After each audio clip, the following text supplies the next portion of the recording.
Bismillahirrahmanirrahim. Əziz müsəlman bacı və qardaşlar, istəyirəm ki, bu günləri şəhid rəhbərimiz Həzrət Ayətullah Xameneyinin həyat tərzi barədə bir neçə cümlə sizin üçün danışım. Ayətullah Xameneyi bacardığı qədər həyatında özün məsum imamlara bənzədirdi. Elə müsəlmanların da öz rəhbərlərindən intizarı budur ki, gərək rəhbərləri məsum imamlara bənzəsin. Öz həyat tərzi ilə, yaşayışı ilə biz bunu şəhid rəhbərdə görürdük. Bəzi dostlar ki, internetdə şəhid rəhbərin evini görmüşdülər, onlar mənim sözlərimi daha yaxşı başa düşərlər.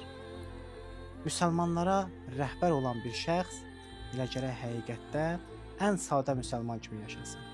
Və bizim imamlarımızın da bizim üçün tövsiyəsi və tapşırığı budur ki, müsəlmanlara rəhbərlik edən şəxs ən aşağı səviyyədə yaşayan müsəlmanların gərək yaşayışı kimi yaşasın və o zaman o çətinlikdə olan müsəlmanların sıxıntıların daha yaxşı dərk eləyər.